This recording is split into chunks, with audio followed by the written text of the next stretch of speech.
Welcome to week 9 of the BTFL season. We start off with the 99 Rams at the 07 Giants. Starting off with Eli Manning throwing it deep to a well-dressed Amani Toomer. And nobody's in the screen. They can't catch him. Diving at his feet. Amani Toomer with the touchdown. It's 7-0. Marshall Faulk runs up the middle. He gets tackled. It's a fumble. Recovered by Sam Madison for the touchdown. The Giants doing well for themselves, up 14-0. Eli Manning, he shocks the world by throwing it to Jeremy Shockey, but a big mistake here, a blunder on an MVP-like game. Eli Manning throws an interception to Billy Jenkins. In the next drive, Brandon Jacobs gets tackled. It's a fumble, recovered by the Rams, and Wilkins knocks in a field goal. It's 14-3. Brandon Jacobs, he makes up for his fumble, weaving through defenders, getting it close to midfield, and then he gets it close to the red zone. But then after a sack, Eli Manning, he's showing off the wheels, and he gets it into the red zone, and Brandon Jacobs pounds it in for a touchdown.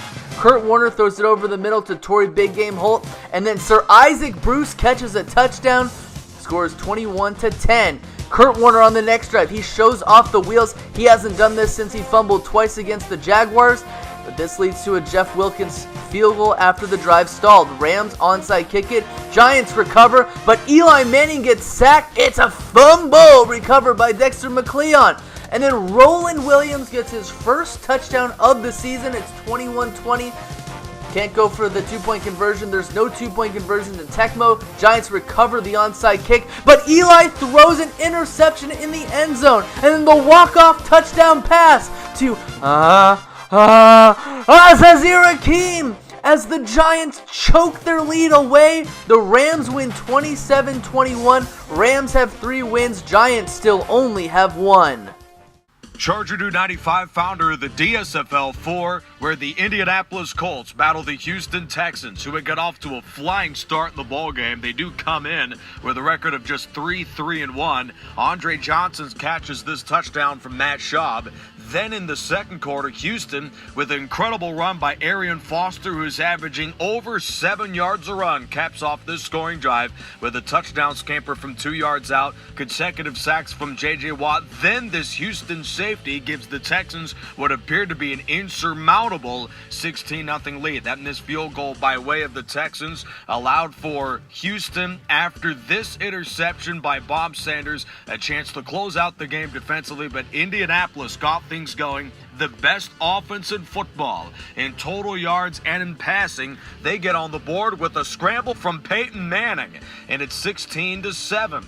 Joseph Adai makes this catch for the Colts. Down by 9, Indianapolis is on the move. Manning finds time shuffling left and dumps it to Stokely, and he is off and running. He has 13 catches for 246 yards and a touchdown this year. Then this reception by way of Adai cuts the Houston lead to 2. But Arian Foster, who has had video game numbers for Houston this year with 10 total touchdowns, extends the Texans' lead. Houston wins the game. They're now 4-3-1. Indianapolis drops just their second game of the year. 2017 Eagles and the 98 Broncos. Let's get it going. Carson Wentz starts this game with a deep pass to Alshon Jeffrey. Later in the drive, Wentz back to pass, and he tries to throw over the middle to Zach Ertz. It is incomplete. Later in the game, a punt by the Broncos is tried to be returned by Darren Sproles, and it's a fumble. The Broncos pick it up. Tom Rowan will rumble into the end zone with this one, putting the Broncos up 7-0. Sproles trying to redeem that fumble on this return here as he gets across midfield down to about the 40-yard line. This drive would eventually end in an Eagles field goal, cutting the Broncos lead to 4, and that would be the score at halftime.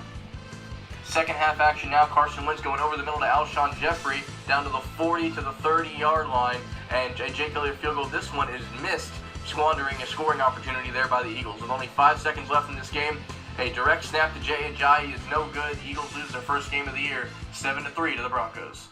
2000 Ravens at 99 Titans. Jermaine Lewis, he would get benched this week for Priest Holmes. Priest Holmes would take the first carry of the game. He'd get tackled. It's a fumble. It's recovered by Samari Roll. And Samari Roll makes it close to the end zone, but he gets tackled right before. But Steve McNair, he adds a rushing touchdown.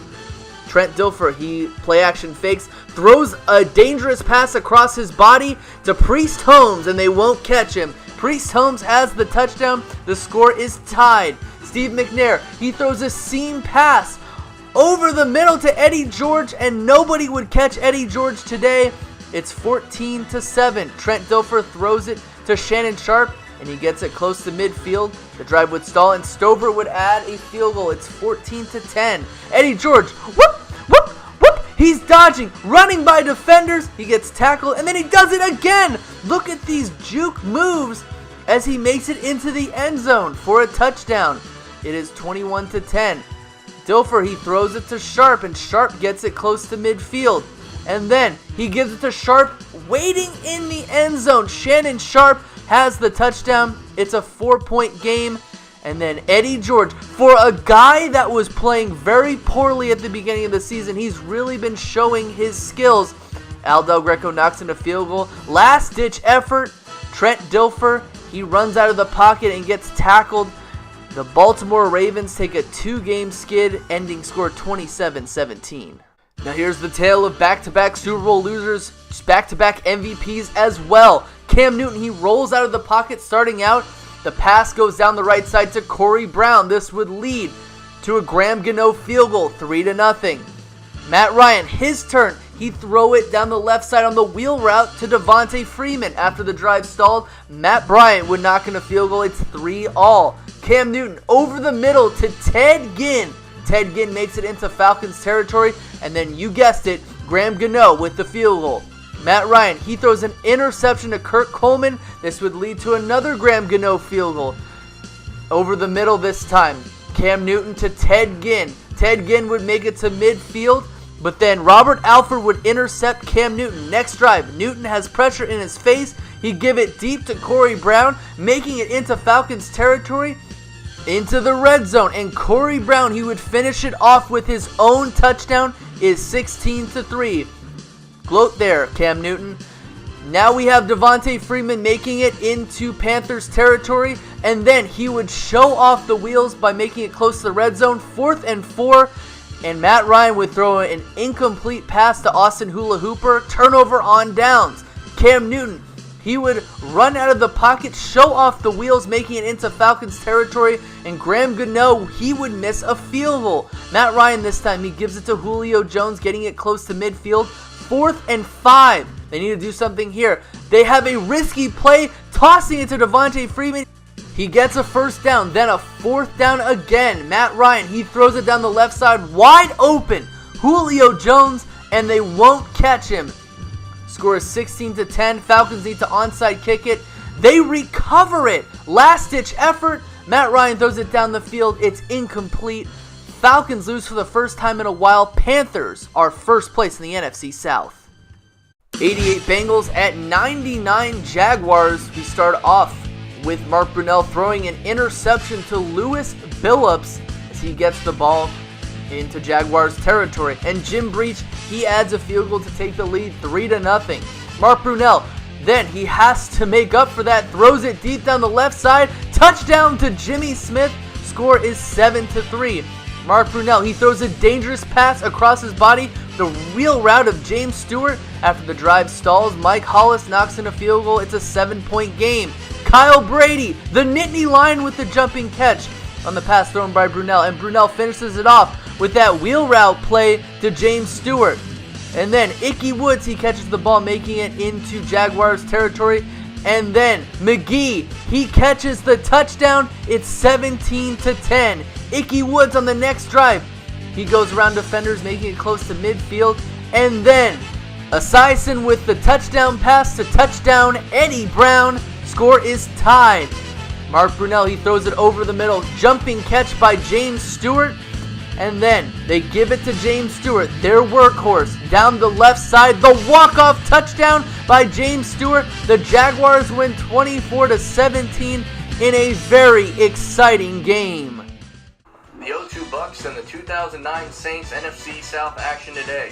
Drew Brees starts this one off with a pass to Jeremy Shockey down to the 40-yard line, and then a handoff to Pierre Thomas breaking the midfield line as the Saints get a field goal on the opening drive by John Carney, going up 3-0. Brad Johnson in the pocket, looking deep to Keyshawn Johnson. The Johnson & Johnson connection caught at the 20. His feet will get him down to the 1-yard line as Mike Allstott punches this one in for a touchdown. The Bucs lead 7-6. On the next Saints drive, an interception by John Lynch will give the ball right back to the Bucs. Brad Johnson looking for Keenan McCardell. This one is knocked away incomplete. Drew Brees into Marcus Colston, who's going to zig and zag his way across midfield down to the 40-yard line. Drew Brees then stepping up in the pocket, dumps it off to Jeremy Shockey at the 20. He makes a few guys miss, rumbles into the red zone, and another field goal by the Saints make this game 7-6 Bucs at halftime.